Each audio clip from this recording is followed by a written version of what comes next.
A single human marine knocked once. The Empire's entire sky fell apart. The massive quartz walls vibrated as the structural dampeners failed. The 1,000 star moths went silent, their light extinguishing in unison.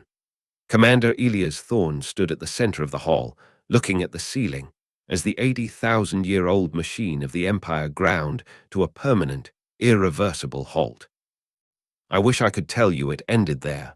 It didn't. Stay close. 3 days earlier, Thorne had stood in the docking bay of the relay station, watching the last shipment of Earth-standard circuitry being loaded into a transport pod. The crate was marked with a simple, stamped number, 431. He checked his watch. It was 0800 on the dot. He took his ceramic coffee cup, drained the last of the bitter sludge, and tossed the cup into the recycler. It made a sharp, clattering sound that felt too loud for the sterile, empty bay. The docking officer didn't look up from his data pad. He was busy balancing the quarterly logs, his ears flattened in the universal sign of bureaucracy-induced boredom. He swiped a line on his screen, confirming the transfer. "All loaded, Commander," the officer said, finally glancing up. His eyes were wide, set deep in a skull that tapered to a point at the jaw. "Why the rush? The Arbiter's fleet isn't due for their inspection for another week." Thorne adjusted his coat. Inspection's schedule changed. We're getting ahead of it. "With standard circuitry, the Empire doesn't use that grade on the capital world," the officer muttered, his brow furrowing. "They've used their own proprietary tech for centuries. This is just filler, Elias, dead weight." Thorne didn't respond. He stepped onto the transport, his boots leaving a faint trace of gray dust on the polished deck. The officer shrugged, tapped his screen, and walked away. He didn't notice that Thorne's left hand was hovering just millimeters above the override panel, or that he hadn't actually engaged his own transit permit yet. The transport pod groaned as the magnetic locks disengaged. Thorne gripped the railing. He felt the familiar pull of gravity shifting as the pod pulled away from the station. He thought about the photograph in his pocket, the patch of grass, the dog, and for a second his hand trembled. He clutched the railing until his knuckles turned white. He wasn't afraid. He was waiting. He had been waiting for 3 centuries. On the bridge of the High Arbiter's flagship, the iron verdict, the sensor grid hummed. It was a sound Thorne could hear even from the transport pod, a high-pitched whine that resonated in the teeth. The Empire was a masterpiece of order, a clockwork machine that spanned galaxies. Every sensor, every reactor, every shield generator was locked in a perfect, immutable rhythm. Or so they thought. Thorne reached into his pocket and touched the small, cold edge of his badge. It was battered, scratched, and entirely worthless to anyone else. To him, it was a key. "Commander," the transport's automated voice spoke, "we are approaching the Ethelgard jump gate." Thorne leaned forward. "Proceed. Don't engage the transponder." The ship slipped into the warp stream. It was a path carved by millions of Imperial ships before it, but this one carried a ghost. The jump felt like being pulled through a needle's eye. Space twisted, colors bled into blinding white, and then, with a jolt that rattled the ship's internal frame, they dropped into real space. The capital world, Ethelgard, sat in the center of the system like a white jewel. It was surrounded by the massive, glowing rings of the Imperial defense grid. As Thorne's pod approached, he watched the ships, 500 of them, forming a perfect sphere of steel around the planet. They were silent, deadly, and perfectly synchronized. He didn't see the tiny, flickering maintenance signal until the pod was almost on top of it. It was a pulse, a faint yellow blink in the dark. It meant the grid was resetting its sync code. It happened every 300 years, an automated maintenance cycle that ensured the entire fleet remained updated. It was the heartbeat of the Empire, and it was exactly what he needed. Thorne pulled the override panel from his coat. He didn't need to hack the system, he just needed to introduce a new frequency. He keyed in a string of numbers. He didn't have to look. He knew the sequence by heart. He had recited it in his dreams for as long as he could remember. "Packet sent," the pod's computer chimed. Thorne watched the yellow pulse stop. For a heartbeat, the entire system went dark. Then, the grid began to flicker back to life, but the timing was off. A millisecond too slow, a fraction of a degree out of alignment. It was invisible to any sensor, any computer, any alien mind. But it was the precise flaw he had spent 3 centuries crafting. The clockwork had skipped a beat. "Welcome to the capital," the computer said. Thorne stood up. He smoothed his jacket. He was small, unarmored, and alone. But as he looked out at the massive fleet, he knew exactly how much damage a single stutter could cause. He was ready to walk into the heart of the machine. The transport pod touched down on the landing pad of the Quartz Tribunal with a hiss of pressurized gas. Thorne didn't wait for the boarding ramp to fully extend. He stepped out, his boots clicking against the pristine white floor. The tribunal was a cathedral of silence. The air tasted of ozone and ancient stone. Ahead of him, the hall stretched for a kilometer, lined with the statues of past arbiters, their stone eyes fixed on the entrance. He walked past them, his head held high, his gaze forward. He wasn't looking at the history of the empire. He was looking for the conduit. "Halt!" The guard was massive, a hulking creature of shifting plates and glowing vents. He blocked the path, his grav-pulse weapon hummed with a low, threatening frequency. "Unauthorized entry. State your business, human." Thorne stopped. He didn't raise his hands. He didn't offer a defense. He simply tilted his head to the side. "I have an appointment with the High Arbiter." The guard narrowed his eyes. The vents on his shoulder pulsed. "There is no record of." Thorne took one step closer. "The record is incomplete." The guard hesitated. The pulse of his weapon flickered. It was the wrong detail, a machine that couldn't decide on a logic state. Thorne didn't give him a chance to recover. He pivoted, sliding past the massive, clumsy frame of the guard. The guard swung his weapon, but he moved with the stiffness of a machine that had just detected a ghost in its system. Thorne reached the center of the hall. The High Arbiter sat on a dais carved from a single diamond, his iridescent skin rippling in the artificial light of 1,000 star moths. He didn't look down at Thorne. He looked through him. "You are late," Valo said, his voice a dry rasp that sounded like gravel grinding against stone. "And you are insignificant." Thorne took a breath. He reached into his pocket. He didn't pull out a weapon.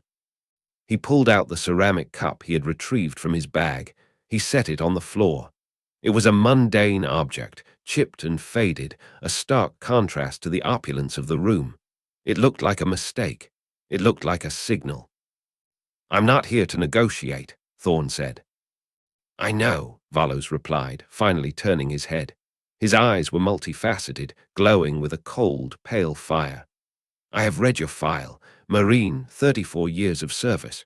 You believe in ghosts, Thorne. You believe in things that were erased." "I believe in the things you forgot to account for," Thorne said. He walked toward the central data conduit, a thick pillar of silver that pulsed with the light of 1,000,000 secure connections. This was the heart of the capital. This was where the sync code lived. "You want to talk about ghosts?" Valos laughed, the sound echoing in the rafters. "My empire is built on a foundation of 80,000 years of order. You are a pebble standing before a tidal wave." "Pebbles can clog gears, Arbiter." Thorne reached the conduit. He rested his hand against the silver surface. It felt warm, vibrating with the sheer weight of a galaxy's data. He could feel the flow of information, taxes, troop movements, orbital coordinates, the lives of billions, pulsing beneath his fingertips. He didn't need to break the system. He just needed to remind it of its past. He tapped the metal. 1, 2, 3. The rhythm was off, a heartbeat of a stutter. "What are you doing?" Valos hissed, rising from his dais. The guard at the entrance froze, his weapon sagging. "I'm opening a door," Thorne whispered. The air in the tribunal changed. The light from the star moths dimmed, their wings fluttering in panic. The silence, usually so heavy and suffocating, began to crack. Thorne closed his eyes. He could feel the surge of the override protocol moving through the network. a wave of cold, clean logic that didn't care about the grandeur of the empire. It only cared about the signal. "It's failing," Valos gasped, grabbing his chest. His scales were turning grey. "The grid, the gravity, it's losing the sync." "It's not losing it," Thorn said, opening his eyes. "It's finally finding it." He looked up at the vaulted ceiling. For the first time, he saw the cracks. Small, hairline fractures in the quartz that hadn't been there a second ago. The building was beginning to understand that it was built on a lie, and it was starting to let go. "Stop it!" Valos screamed, his hand clawing at the empty air. Thorn turned to him. His face was empty of triumph, empty of hate. He was just a man who had completed a task. "I can't, and neither can you." The floor beneath them buckled. A sound, like a deep, tectonic groan, ripped through the hall. It wasn't just the building. It was the sound of 80,000 years of iron-fisted rule beginning to crumble. Thorn watched as the High Arbiter fell to his knees, his iridescent skin flaking away like dry autumn leaves. The absolute power of the Empire was being rewritten, not by an army, but by a mistake that had been left in the machine for 3 centuries. Thorn walked back toward the entrance, his boots clicking steadily. He didn't look back at the dais. He didn't care if the Arbiter was dead or dying. The protocol was running. The sync was broken. The sky outside, the 500 capital ships, would already be drifting, their reactors going cold, their control systems screaming in the dark. He reached the threshold of the hall. The guard was slumped against the wall, his grav pulse weapon silent. Thorn stepped over him, his movements fluid and unhurried. Outside, the city of Ethelgard was dying. The light was fading from the skyscrapers, the hover traffic was spiraling into the streets, and the silence was moving inward, swallowing everything it touched. He stood at the edge of the docking bay, the wind of a failing world whipping at his coat. He pulled the photograph from his pocket, the dog, the grass, and held it tight. He looked up at the sky. A single capital ship drifted silently past the moon, its lights dead, its engines dark. Then another. The perfect sphere of steel was becoming a graveyard of cold, dead machines. "Commander," a voice said. Thorn turned. It was the docking officer from earlier. He was trembling, his hand clutching a datapad that was flickering with white noise. "The ships, they aren't responding. Nothing is responding. What did you do?" Thorn looked at the ship. He looked at the officer. He didn't offer a comfort. He didn't offer a lie. "I told them to listen," Thorn said. The officer dropped the datapad. It shattered on the floor, the screen cracking into a dozen spiderweb fractures. Thorn turned away. He had one more step to take. He had to go to the central broadcast array. He had to ensure that the silence wasn't just felt, but heard. "Commander," the officer whispered, his voice cracking. "Will it be quick?" Thorn stopped. He looked at the horizon, where the great jump gate was finally collapsing, its rings drifting apart like falling rings of smoke. "Quick is for the people who still believe they have a future," Thorn said. "This is for the history." He walked into the dark. The broadcast array sat atop the spire of consensus, a needle of dark glass piercing the planet's upper atmosphere. As Thorn approached the terminal, he didn't check for guards. He didn't check his flank. He walked with the heavy, rhythmic gait of a man who had already reached his destination. The spire was a graveyard. The elevators had stopped hours ago, leaving him to climb the final 30 flights of service stairs. He stopped on the landing to catch his breath. The air here was thinner, smelling of burnt wiring and the metallic tang of the spire's own cooling system. Below him, through the reinforced glass of the stairwell, he could see the city. It was a grid of dead circuits. The sprawling neon arterials, once the pulse of the sector, were grey streaks of cold glass. A movement caught his eye. Down on the promenade, a cluster of armored units was trying to move, but they were stumbling like drunkards. Their logic gate feedback was failing. Thorn didn't watch them for long. He reached the final door, pushed it open, and stepped into the control center. It was a vast, circular room lined with screens. Most were black. A few flickered with the jagged, dying static of a system that had forgotten its own code. In the center, a lone figure stood by the main projection node. It was the archive keeper, Zine. He was still holding his quill, his hands resting on the tablet. He didn't turn when Thorn entered. He just stood there, staring at the empty air. "It's not just the ships," Zine said. His voice was a thin, dry whisper. "It's the archives, every record of our conquest, every claim to sovereignty. It's all being overwritten by nothing." Thorn walked to the terminal. "It's not nothing, it's the truth." "The truth is a vacuum, Commander," Zine said, finally turning to look at him. His eyes were wide, wet with tears. "You've turned the Empire into a memory that no one will be able to verify. Even the history is gone." Thorn didn't look at him. He was busy typing a short, final command into the node. "History is for the people who want to keep the throne. I never wanted the throne." He hit the enter key. The screens in the room flared once, a blinding, white-hot flash that burned the image into the retinas of anyone watching. Then the broadcast began. It wasn't a speech. It wasn't a demand for surrender. It was the sound of the sync code, amplified 1 billion times, broadcasting on every frequency across the galaxy. It was the heartbeat of the stutter. "They'll hear that," Zine whispered, clutching his chest as the sound vibrated through the floorboards. "They'll hear it and they'll know." "Exactly," Thorn said. He turned back to the terminal. The signal was holding. Across the galaxy, the infrastructure was responding, not with an explosion, but with a synchronized, final shutdown. The Empire was turning itself off. Thorn leaned against the node. He felt a sudden, sharp ache in his side, an old injury from the border wars, finally reminding him that he was made of flesh, not code. He pulled the ceramic cup out one last time and placed it on the console. It looked small, pathetic, and perfectly ordinary. "Commander," Zine said, his voice trembling, "do you think they'll remember, after this, after the silence?" Thorn looked at the flickering node.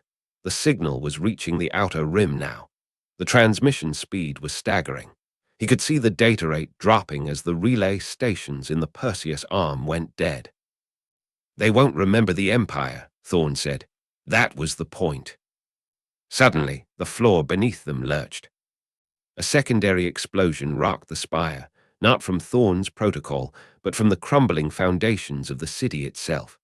A massive chunk of the ceiling peeled away, falling into the dark below. The broadcast node groaned, the silver metal twisting under the stress.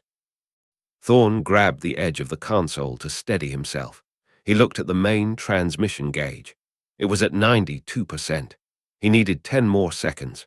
10 seconds to push the pulse to the last outpost in the deep void. 10 seconds, he murmured, his voice steady. The spire shuddered again. A wall of glass shattered nearby, and the wind began to howl through the room, dragging loose papers and equipment into the abyss. Thorn braced his legs. He watched the gauge. 95%. 97%. "Commander," Zine shouted, pointing toward the ceiling. "The spire is collapsing." "Stay with the terminal," Thorn barked. He was no longer the sleeper agent. He was the Marine, the one who held the line. He placed both hands on the broadcast node, grounding himself. He felt the pulse of the transmission flowing through his own body, the weight of the galaxy's final, dying breaths. 99%. Outside, the last capital ship, a massive dreadnought hovering near the spire, suddenly went limp. Its reactors dimmed, the hull plates shifting as the artificial gravity cut out. It began to fall, drifting downward like a wounded whale. Thorn watched the dreadnought descend. It was a mountain of steel coming right at them. The collision was inevitable. "It's over," Zine cried out, his voice lost in the roaring wind. Thorn didn't look at the dreadnought. He looked at the gauge. 100%. The transmission was complete. The gauge flashed green, then vanished. The room plunged into total darkness. The only light was the faint, dying glow of the transmission node and the roar of the dreadnought as it slammed into the lower levels of the spire. The impact was a silent, bone-shaking force that threw Thorn across the room. He hit the wall, the breath rushing from his lungs in a cold, ragged gasp. He lay there for a moment, listening. The roar was gone. The hum was gone. The empire, the 80,000 years of iron-fisted rule, the ships, the archives, the vanity, it was all gone. He waited for the sound of his own pulse. It was the only rhythm left in the universe. He didn't move. He didn't want to. For the first time in 300 years, there was no mission. There were no ghosts to account for. There was just the cold, still air and the smell of cooling metal. Thorn reached into his pocket. His fingers brushed the photograph. He didn't pull it out. He just left them there, feeling the edges of the paper. "Zine," he called out. There was no answer, just the sound of the wind, singing a hollow, lonely tune through the broken windows of a dead world. He stared at the ceiling. The sky was visible now, a patch of deep, star-spotted black. No grid, no ships, no empire, just the vast, uncaring drift of the cosmos. He had won, but as he laid his head back against the cold, hard stone of the floor, the thought that gnawed at him wasn't the victory. It was the question. What do we do now? He closed his eyes. The answer didn't come. Somewhere, far away in the dark, a single light flickered, a star that hadn't known the Empire, a star that was just beginning to burn. Thorn felt a faint, ghost-like smile touch his lips. He wasn't the Marine anymore. He was just a man, finally allowed to sleep in the dark. But then he felt it, a soft, rhythmic tap against the floor near his head. Tap, tap, tap. His eyes snapped open. He was alone in the room. He was alone in the spire. Tap, tap, tap. It was coming from the floorboards. It was the same rhythm. 3 beats. He sat up, his body screaming in protest. He looked at the node. It was completely dead. He looked at the stairwell. Nothing. Tap, tap, tap. He realized then that he hadn't just closed the door on the Empire. He had closed it on everything that had lived within it, and something was still knocking, looking for a way out. He stood up, his legs shaking. He grabbed his badge from the console. The metal was burning hot. "Who's there?" he whispered. The only answer was the wind, but the tapping continued, louder, closer. He walked toward the center of the room, his eyes scanning the shadows. The dark was alive. He had ended the reign of the Arbiter, he had silenced the ships, but he had opened a door he didn't fully understand. What did I release? He gripped the badge. He was ready for a war. He was ready for a collapse. He was not ready for the sound of someone else waking up in the ruins. Thorn stood over the broken floorboards, his breathing heavy in the silence of the dying spire. He shoved his shoulder against a jagged piece of quartz, heaving it aside to reveal a hollow crawlspace beneath the broadcast node. He shone his light into the dark.